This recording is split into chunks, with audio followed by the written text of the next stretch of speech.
On the coldest Christmas Eve, a powerful millionaire stopped in his tracks when he heard a tiny voice whisper from a pile of trash. "I just want to see the Christmas lights one last time.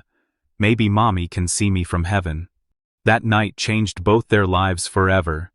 But what could bring a 6-year-old girl to sleep in the freezing streets? And why would the man with everything give up his empty life of luxury to save her? Before we dive into today's heart-touching story, I'd love to know, where are you watching from, and what time is it right now where you are? The city lay silent beneath a thick blanket of snow, the kind that muffled every sound, turning the streets into a ghostly wonderland, sparkling under strings of distant Christmas lights that flickered like tiny stars trying to pierce the cold night. In the shadow of a narrow alley, away from the warmth of decorated windows and bustling holiday shoppers, 6-year-old Lila huddled under a coat that had seen better days, its fabric thin and worn, barely holding back the biting wind that cut through her tiny frame like shards of ice. Her small knees were drawn up to her chest, her arms wrapped tightly around herself as she shivered uncontrollably, trying to squeeze every ounce of warmth from her trembling body.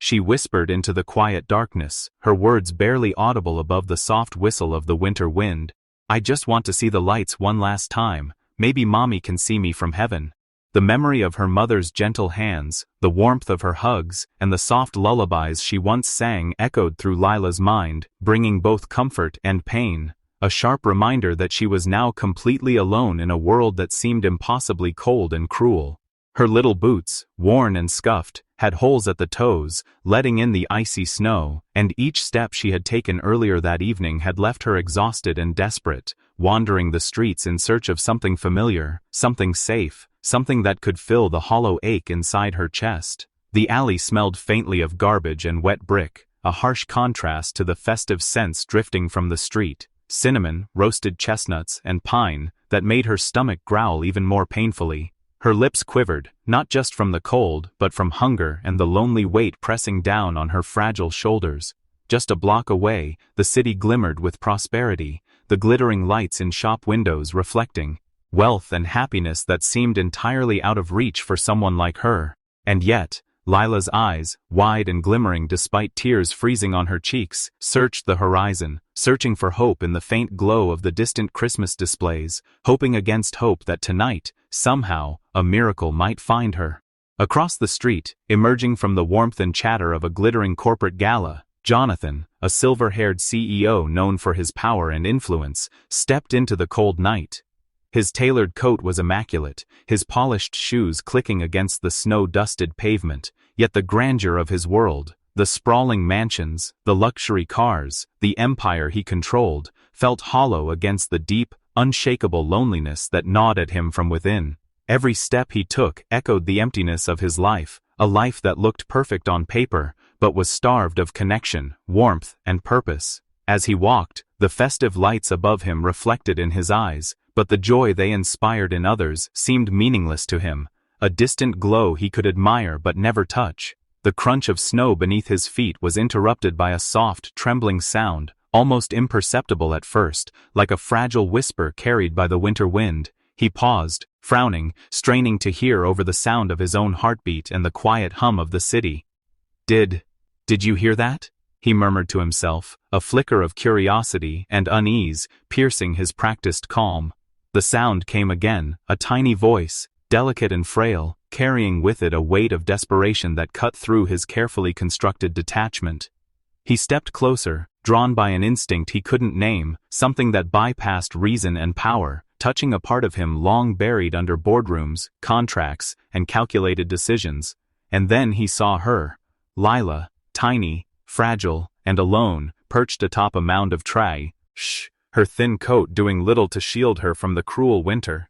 Her wide eyes, brimming with tears and an innocence that had somehow survived hardship, met his, and in that moment, the world he had controlled so effortlessly felt powerless to shield her from even a fraction of the suffering she had endured. He saw her small hands, frozen and red, clutching a threadbare blanket, her hair damp and sticking to her pale cheeks, and something inside him, a depth of compassion he thought he had buried beneath wealth and authority, stirred with a force he couldn't resist. Jonathan, a man who could command empires and dictate the fates of thousands, found himself rooted to the spot, unable to look away, utterly incapable of turning back to the comfort and warmth waiting just a block away. Her gaze, so small yet so intense, held a question, a silent plea, a quiet accusation that seemed to echo in the empty city streets. Why is she here? Why is this child alone on the coldest night of the year? Snowflakes drifted down slowly, settling on his coat and in her hair, indifferent to the difference in their worlds,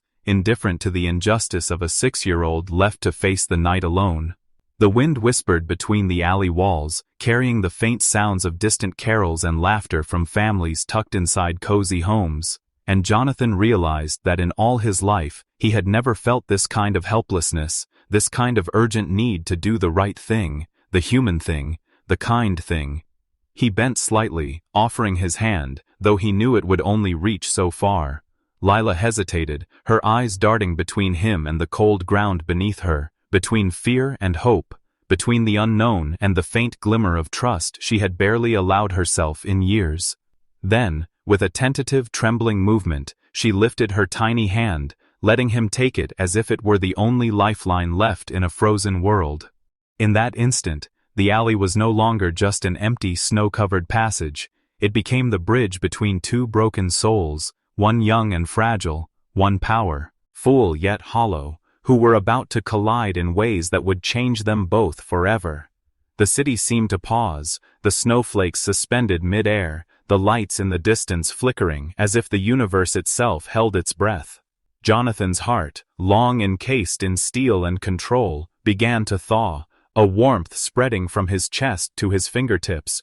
reaching the hand that now held Lila's small one. He realized, in a clarity that cut sharper than any deal or acquisition, that some things in life, like this child, like hope, like compassion, were more valuable than anything money could buy. And so, on the coldest Christmas Eve the city had seen in years, a silent promise passed between them, unspoken but palpable, that neither would remain alone tonight, that something miraculous might still happen, and that the night, no matter how bitter, could be the beginning of a new story, a story where warmth, care, and love could enter even the loneliest corners. The question lingered in the frosty air, unanswered but impossible to ignore. Why was this little girl here alone, and what would happen next? Jonathan's polished shoes crunched softly against the snow as he stepped forward, the biting wind swirling around him as if testing whether he would retreat, yet he didn't. Instead, he lowered himself to one knee, the icy slush soaking through the fabric of his tailored pants as he came face to face with the small girl whose tear-streaked cheeks glistened beneath the dim streetlight. Her tiny frame curled as though trying to vanish inside the torn coat that barely covered her trembling shoulders. And when his deep voice, stripped of the cold authority that usually commanded boardrooms, broke the silence with a low, tentative, "Hey, little one, are you all right?" It carried a gentleness he hadn't used in years, making the girl's watery blue eyes lift slowly to meet his, wide and uncertain, her lips parting, but no words escaping at first, only a visible shiver that made his chest tighten as if the winter itself had reached in and gripped his heart. He repeated more softly, leaning closer so the wind wouldn't steal the words, "You're safe now. Can you tell me your name?" And at last a fragile whisper tumbled out between chapped lips. "Lila. I just wanted to see the Christmas lights, so Mommy could see me from heaven." Words so quiet and yet so heavy they seemed to shatter something deep inside him, and before he could think he extended a gloved hand toward her, his fingers open, steady, inviting her into warmth, though she only stared at it for a long heartbeat as if unsure whether such a hand had ever been meant for her, until finally, with a small, almost desperate movement, she placed her frost-numbed little hand in his, the way a drowning soul might cling to the only rope thrown their way, and that fragile grip, so small yet so fierce, sent a rush of heat through Jonathan's chest, the kind of warmth he hadn't felt in years of cold boardroom victories and hollow celebrations. Without a word he rose slowly, keeping her tiny hand firmly in his, as though letting go might mean losing her to the night again, and guided her across the snowy street toward the faint glow of a small, nearly empty diner whose frosted windows promised shelter. the bell over the door giving a soft jingle that felt strangely comforting as the aroma of fresh pancakes and rich hot chocolate greeted them like an embrace. And the waitress, an older woman with kind, curious eyes, watched in silence as this silver-haired man in an expensive overcoat led in a ragged, wide-eyed child and guided her gently to a booth near the heater, sliding off his own wool scarf and wrapping it around her shoulders while she sat stiffly at first, as though afraid to believe the warmth was real, until the steaming plate of pancakes arrived, golden and drizzled with syrup, the sight of which made her eyes brighten for the first time, a shy spark glinting beneath the tears as she picked up the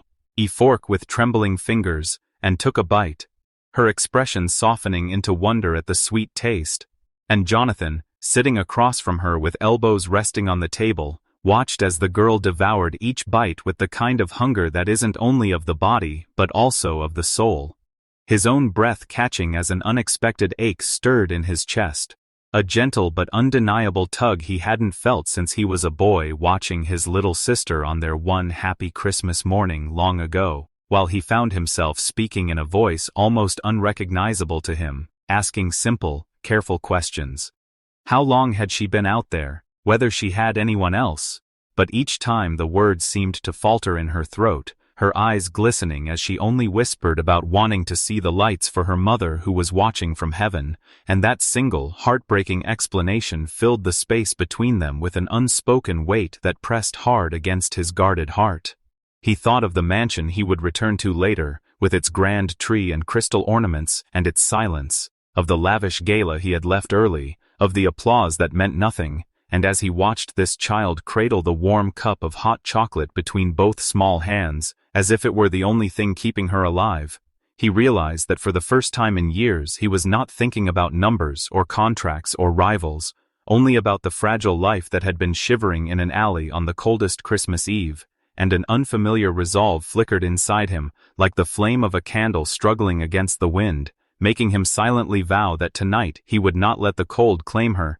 as it had claimed so many of his own dreams. Yet even as warmth began to seep back into her cheeks and a hint of trust flickered in her gaze, questions coiled like shadows in his mind. Why was she alone on such a night, where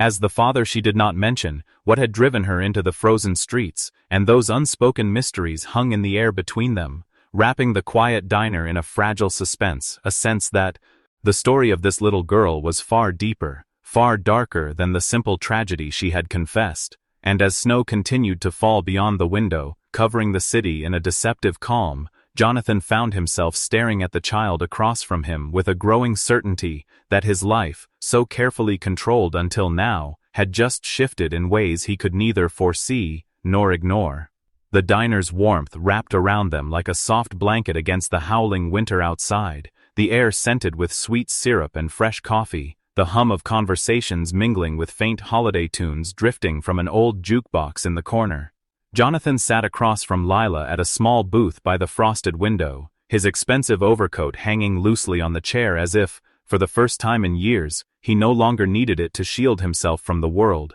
and before him sat a plate of golden pancakes that he barely touched, because he was too focused on the little girl devouring hers with both hands wrapped carefully around the fork as though she feared someone might take it away, her blue eyes wide and glistening, not just from the cold, but from an almost disbelieving joy. And when he gently cut a piece and lifted it toward her, she let out a giggle, light, brittle, yet somehow brighter than the chandelier above them, that startled him in its purity, a sound that made something deep in his chest tighten because he could not remember the last time he had heard such a laugh directed at him. She chewed slowly, as if savoring not just the taste but the moment itself, and then, between timid bites, she whispered with a shaky smile, I forgot food could taste this good." And Jonathan, a man who had once signed billion-dollar deals without blinking, suddenly found himself lowering his eyes to the table to hide the way his throat constricted at that simple confession, realizing that while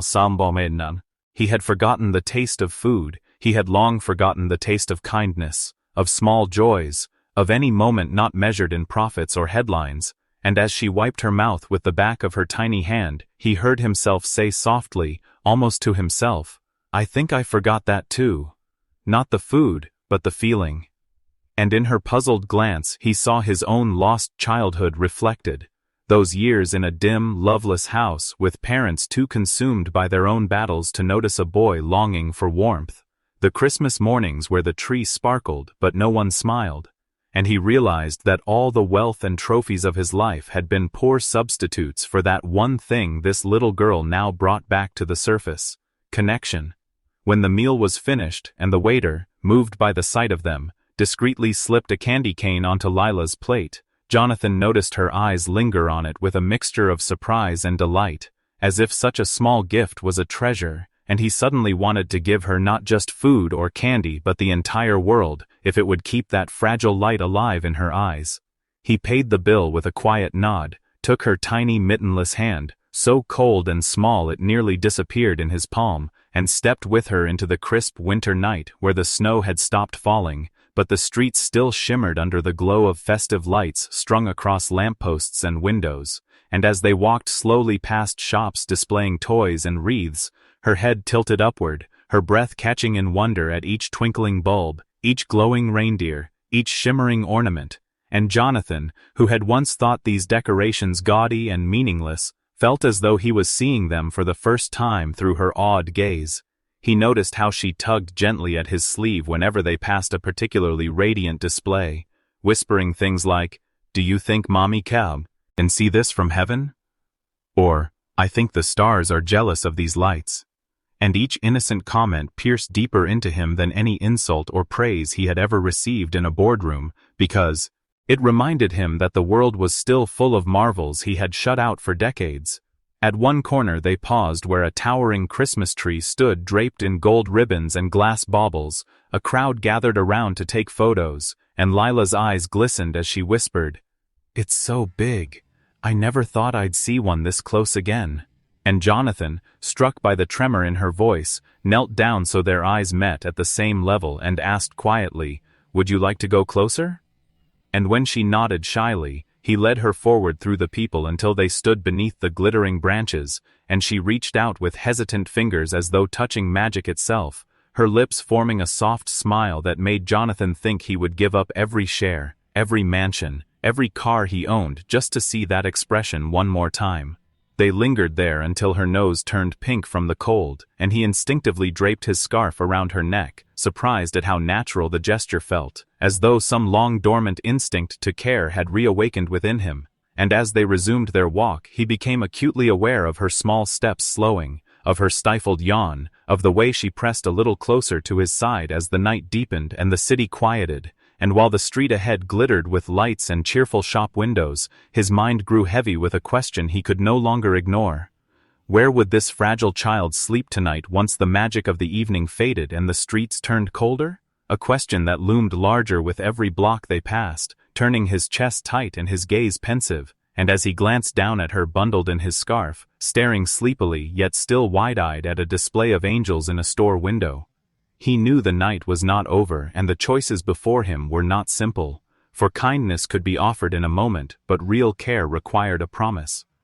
And as the snow began to fall again in soft, glinting flakes beneath the streetlights, Jonathan felt the weight of that unspoken promise pressing against his heart, even as he smiled faintly for her sake and asked if she wanted to see just one more street of lights before bedtime, all the while silently wondering where, in a city of steel and glass and fleeting joy, this small soul would find a place to rest her head before Christmas dawned. Jonathan is torn between letting the night end as just a kind encounter or stepping into something far deeper, because soon he must face the question, where will Lila sleep tonight? The snow-dusted night trailed behind them as Jonathan carried the sleepy Lila through the quiet streets, his expensive shoes leaving dark prints on the marble steps of the mansion that had always felt like a museum more than a home, and as the heavy oak doors opened with a muted creak, a rush of gentle warmth and the faint scent of pine from the enormous Christmas tree in the grand foyer spilled out, making the child blink as though she had stepped into a dream she had never dared to imagine.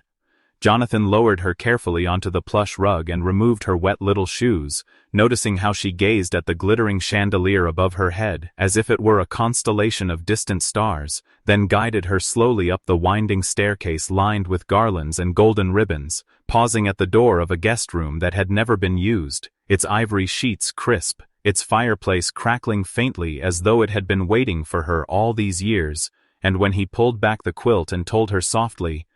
"You can sleep here tonight. You don't have to go back out there." She hesitated at the edge of the bed, clutching the scarf he had wrapped around her earlier as if it were the last piece of the world she trusted, her eyes darting from the bed to the carpet. To the man standing beside her with a look that was not quite fear and not quite disbelief, but something in between, the raw uncertainty of a child who had never known what it felt like to be safe. Jonathan knelt so that his eyes were level with hers, his voice losing all the sharp edges of the CEO the world knew as he murmured, "You're safe here. No one will hurt you. Not tonight. Not ever again if I can help it." And after a long, fragile silence, she climbed slowly onto the bed, curling her knees to her chest beneath the quilt like a stray kitten finally given a warm corner to rest in. But sleep didn't come easily. Her eyes kept flicking toward the window where snowflakes drifted against the glass, her lips parting as if she wanted to speak, yet couldn't find the courage, until at last in the hush of the room she whispered, almost inaudible, "I didn't mean to stay on the streets.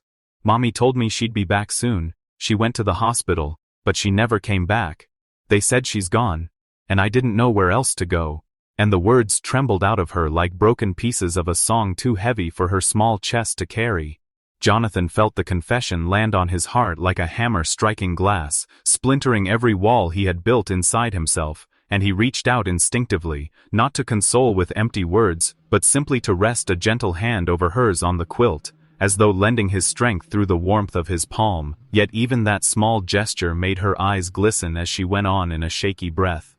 "I thought, if I could just see the Christmas lights one more time, maybe she could see me from heaven, and know I'm okay. But I wasn't okay. I was so cold. I thought maybe I'd never see the lights again." And hearing this, the man who had negotiated ruthless mergers felt his throat tighten until he could barely speak, the quiet ache of her story slicing through him deeper than any loss of profit ever had, and he turned his gaze to the fireplace to hide the wetness gathering in his eyes, silently cursing the years he had wasted believing that money could fill the hollowness inside, while this child, with nothing to her name but memories and hope, carried a grief no fortune could soften. In that moment a realization dawned on him with the weight of a promise. There was no one waiting for her out there, no relative to call, no door she could knock on for shelter, and the thought of her being handed over to the system, of her small smile fading under the harsh fluorescent lights of some crowded shelter, sent an unexpected pang of dread through him that left him both shaken and strangely determined. For the first time in decades he found himself wanting something he couldn't buy, something he had to choose and protect and nurture. Yet as he watched her finally relax against the pillow, her breathing evening out in fragile trust, he felt a flicker of fear inside his own chest, fear not of failure in business or loss of reputation, but of being someone's safe place, of stepping into the role of guardian and perhaps even father, a role he had once convinced himself was not meant for him. As the firelight played over her small face and cast soft shadows on the walls, he sat silently at the edge of the bed, the mansion around them hushed and still, as if holding its breath, and in that silence his mind turned over the unspoken question. What should he do now? Offer her a future in this house that had been empty for too long, or turn her over to strangers who would never see her the way he did at that moment, a small soul who had stumbled into his life on the coldest night of the year, yet somehow illuminated it with the faint flickering light of hope he thought he had lost forever.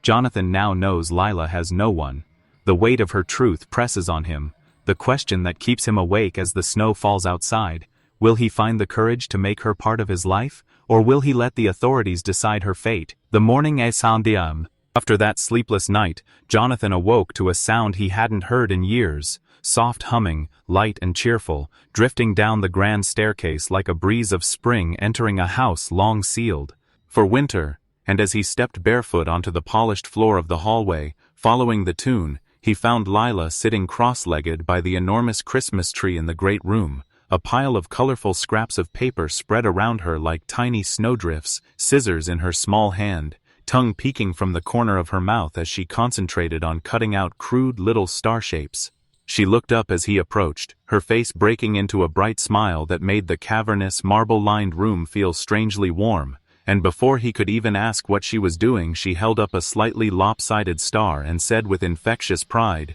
"See? I'm making them happy," pointing to the glimmering store-bought ornaments that hung stiffly on the perfectly decorated tree. At first he didn't understand, but then she added in her earnest little voice, "These shiny ones look so lonely all by themselves. So I'm giving them friends." And without waiting for his reply, she stood on tiptoe to tape her paper star between two glass baubles, stepping back to admire her handiwork as if she had just given the tree a soul. And Jonathan, who had paid interior designers a fortune to create the flawless but cold display now before him, felt something unexplainable stir in his chest as he watched her, because for the first time in years, the room looked less like a showroom and more like a home. Soon she had covered half the lower branches with her uneven yet radiant little stars, giggling at her own crooked cuts and insisting that, even imperfect stars still shine. Words so simple yet so piercing that he found himself repeating them silently long after she had gone back to humming and cutting more shapes, realizing how often he had chased perfection in everything, deals, possessions, status, while ignoring the quiet truth that perhaps it was the imperfect, fragile things that gave life its meaning. That afternoon she persuaded him to help her bake cookies in the cavernous kitchen that had barely been used since his housekeeper left trays of meals in the fridge for the staff, and as flour dusted her hair and his shirt sleeves, they laughed at their own clumsiness, until even the stoic chef peeked in and smiled, as if the little girl's presence had lifted a weight from the entire household. Later she insisted on replacing the gold-plated angel at the top of the tree with a paper one she had drawn herself, declaring it the happiest angel because it's made with love. And though a week ago he would have balked at the idea of trading something expensive for a child's craft, tonight he found himself lifting her high so she could set it in place, her laughter ringing like a bell in the high-ceilinged room, while he steadied her with hands that trembled slightly, not from the effort, but from the strange, tender warmth that had begun to spread through him. As the days passed, her simple joy seeped into the corners of the mansion like sunlight melting frost, filling spaces once silent and cold with small, vivid signs of life. A row of paper snowflakes taped crookedly along the mantel, tiny clay figures she molded and arranged on the dining table, the faint scent of cinnamon from the cookies they burned twice before getting them right. And each night when she fell asleep, curled up under the quilt in the guest room, Jonathan lingered in the doorway longer than he meant to, watching her peaceful face and feeling an ache that was both sweet and unsettling, the ache of realizing how empty his countless Christmases had been without such quiet moments of shared presence. On the fourth evening, while Lila sat by the fire stringing popcorn garlands and chatting about how she once thought snowflakes were angel feathers falling from heaven, Jonathan found himself staring at the flames and remembering his own childhood holidays, his father always away on business trips, his mother too distracted to notice the boy who would sit by the tree wishing for laughter instead of gifts. And the memory rose like a ghost to remind him how much he had longed for something he never received, something he was now watching bloom in his home, because of a little girl who had lost everything yet somehow brought joy with her. It struck him that all his achievements, all his wealth, had built nothing but walls around him, while this small soul, with her paper stars and crooked angels, had begun to dismantle those walls without even knowing it. And as he sat there listening to her talk softly to herself about how the tree looked happy now, he felt a knot tighten in his chest, a knot made of both yearning and fear, because the thought of sending her away to strangers, of this fragile warmth vanishing as suddenly as it had arrived, filled him with an unease far deeper than any risk he had ever taken in business. He wondered if he had the right to change both their lives, if he could truly give her what she deserved, a real home, a real father figure. Yet as he watched her place another star on the lower branches and clap her hands in delight at how it sparkled under the lights, he knew with growing certainty that his mansion was no longer simply a house, it was becoming something more, and the decision he had been postponing for years, the choice to let someone in, was now staring back at him in the form of a child who believed that even imperfect stars could shine. And as the snow fell gently outside and the firelight painted soft, golden halos on the walls, Jonathan found himself sitting very still, realizing he was standing at a crossroads not of finance or ambition, but of the heart, silently asking himself if he was ready to stop living behind his wealth and finally step into a life that had purpose beyond success, a life that might mean promising this little girl the forever home she had never had, while knowing that making such a promise would change both of them forever. Jonathan feels the weight of a choice he's never faced before. As Lila falls asleep beneath the glow of the paper star-covered tree, he sits awake by the dying fire, silently questioning whether he has the courage to give her the one thing she needs most: a family. Christmas morning arrived wrapped in a pale silver dawn, the kind of soft winter light that makes the air feel like a promise. Jonathan stood at the edge of the living room doorway, still in his cashmere sweater, hands tucked into his pockets, watching Lila as she sat cross-legged on the rug near the glowing Christmas tree, whose lights blinked like sleepy stars against the still dark morning, her small fingers nervously stroking the edge of the plain brown paper package he had placed beneath the tree the night before, and for a long moment he didn't speak, just watched her eyes, those deep, fragile blue eyes, try to decide if it was really hers to open. The room smelled faintly of pine needles and cinnamon from the candles he had lit, and for the first time in years, Jonathan felt the weight in his chest lift, as if the house itself was breathing again, no longer a silent museum, but a living home. When she finally tore the paper with the timid carefulness of a child who has learned not to expect much, she gasped at the sight of what lay inside: a simple red woolen scarf, soft and hand-stitched, its edges slightly uneven because Jonathan had insisted on making it himself with the help of a housekeeper who had taught him to knit over several long, awkward evenings.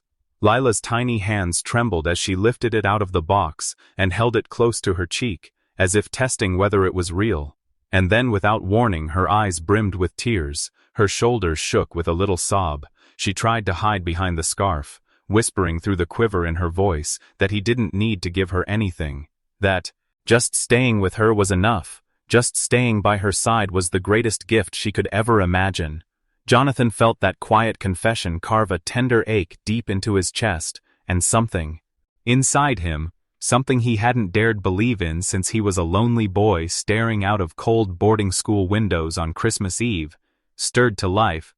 He lowered himself to one knee in front of her so they were eye to eye, not the towering CEO, but simply a man kneeling before a little girl whose hope had survived every storm, and gently he took her small hands in his, feeling how cold yet trusting they were, and he said in a voice that was unsteady yet resolute,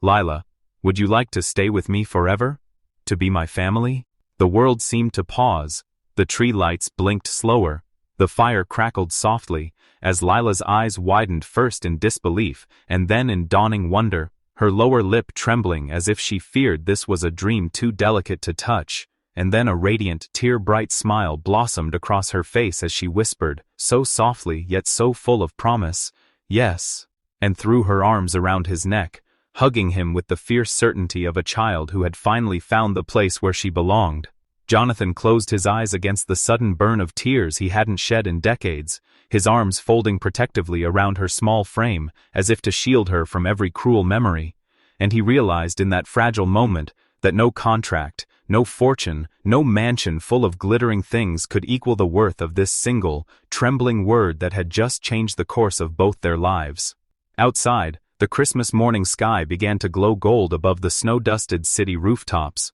and somewhere distant, a church bell chimed, its sound slow and steady like a heartbeat, as if the world itself had witnessed the quiet forming of a new family. Jonathan pulled back slightly to look into Lila's eyes, noticing how the early sunlight caught the wetness on her lashes like tiny diamonds, and he smiled, not the polite, practiced smile of a man used to winning negotiation, yes, but a real one, open and almost shy, the smile of a man who has just realized he is no longer alone. Lila clutched the scarf to her chest as if it were a treasure beyond gold, promising in her own halting words that she would try her best to be a good daughter, and Jonathan, his throat thick, assured her that she already was, that she had saved him more than he had saved her.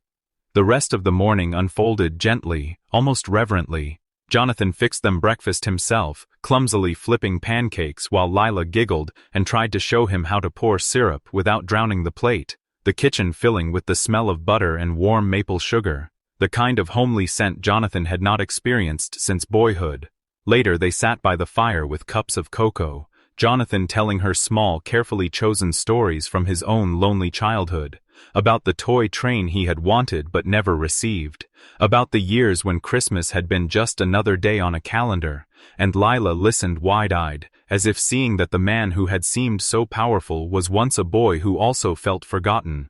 When the clock chimed noon and the light outside had shifted into a gentle winter glow, Jonathan felt as though the walls of his mansion had drawn closer, warmer, no longer echoing with emptiness but humming softly with life. Yet in the quiet between their laughter he sensed the lingering fragility of this new bond, the knowledge that one choice made in love would still have to stand against a world ready to question it, authorities who might come asking, memories that might resurface. Yet he knew in his heart that whatever storms lay ahead, he would not let this child be lost to the streets again. As the fire crackled and the shadows of the flames danced on the ceiling, Lila leaned against his side, her eyelids growing heavy with the rare peace of safety, and Jonathan rested his chin gently atop her golden hair, closing his eyes for a moment to let the reality sink in. He had opened his heart to someone when he least expected it, and in return he had been given a gift far greater than he had ever earned, of family, born not of blood but of choice, on this Christmas morning that would forever mark the true beginning of both their new lives together. And as the snow began to fall again outside the window in soft, slow spirals, Jonathan silently vowed that he would keep her safe, keep her loved, keep her home. The moment the word "Daddy" escaped Lila's trembling lips, the air in the grand mansion seemed to shift as if the very walls exhaled a long-held breath, and Jonathan, once the untouchable tycoon known for his cold, calculated decisions, felt something in his chest unclench, something that had been locked away since his own lonely childhood. He lowered himself to her level, not as a man of power, but as a man finally discovering the meaning of home, and as he gathered her into his arms, the warmth of her small body pressed against his heart seemed to drive away the echoes of years spent in hollow luxury, replacing them with a fragile but undeniable joy. For the first time in decades, his laughter was not polite or rehearsed for investors, but came out raw and genuine as Lila giggled in his embrace, the sound so pure it filled the vast, once silent mansion with a melody that felt like the true song of Christmas. They spent that morning not in front of a glittering tree heavy with imported glass ornaments, but in the kitchen, where Jonathan awkwardly cracked eggs, while Lila stirred batter with her tiny hands, smearing flour on her nose and then on his cheek, until both were laughing so hard that the chef watching from the doorway secretly wiped his own eyes, touched by the sight of a man who had been feared in boardrooms now learning to flip pancakes for a child who called him daddy. Later, as snowflakes floated down in soft flurries outside the frosted windows, Lila insisted they take their breakfast to the living room floor, spreading a blanket in front of the glowing fireplace as though it were a campsite, and Jonathan, still in his expensive cashmere sweater but barefoot now, sat cross-legged beside her, letting her tuck one of the paper stars she had made days before into his hair, laughing again when it refused to stay put. When they finally ventured out into the crisp afternoon, the streets of the city seemed transformed too, as if responding to the new warmth in their hearts. People they passed smiled at them, not at the billionaire they recognized from magazine covers, but at the sight of the little girl swinging his hand as if she had known him forever. And at every street corner where twinkling lights sparkled in shop windows, Lila would pause in awe, whispering something soft, sometimes to the lights, sometimes to the sky, as though sending tiny messages to her mother in heaven, and each time Jonathan would squeeze her hand, silently promising he would guard her as fiercely as he once guarded his wealth. As evening came and the city's Christmas tree in the square lit up, towering above the gathered crowd, Jonathan found himself blinking back tears he didn't even try to hide while Lila gasped with delight, her eyes reflecting the thousands of tiny lights like twin stars, and he realized in that instant that the girl he thought he had rescued had, in truth, rescued him from a life that had been rich in possessions, yet bankrupt in love. When they returned to the mansion, it no longer felt cavernous and cold, but alive with the scent of pine, the softness of the blanket they left by the fire, and the gentle hum of Lila singing to herself as she arranged the handmade stars on the lower branches of the tree, determined that no corner of their shared space should feel lonely again.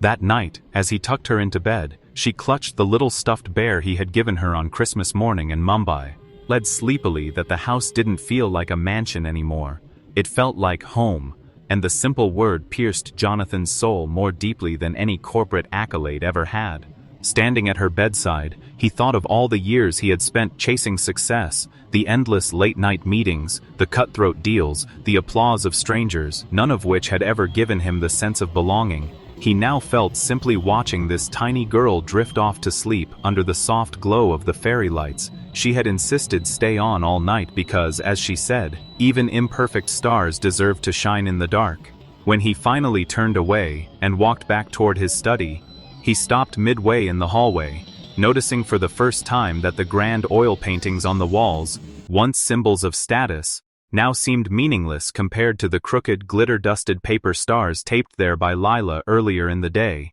And instead of feeling the usual weight of emptiness as he crossed the echoing marble floors, he felt as though invisible footsteps, soft, quick, hopeful, were walking alongside him. Settling into his chair, Jonathan did not open a ledger or a laptop, but sat in silence, staring at the flickering fire, his mind replaying every moment from that fateful Christmas Eve. The fragile voice in the alley, the tiny hand gripping his, the first tentative smiles, the breakfast by the fire, and he realized that the life he once thought was full had been an empty vessel waiting for this small, courageous girl to fill it with meaning. He murmured softly, almost to himself, but hoping somehow the sleeping child might hear it in her dreams. "You saved me too, Lila." And as the snow continued to fall outside, blanketing the world in quiet white, the mansion glowed with a warmth that had nothing to do with the grand chandeliers or the roaring fireplace, but with the presence of a man and a little girl who, against all odds, had found in each other the very definition of family.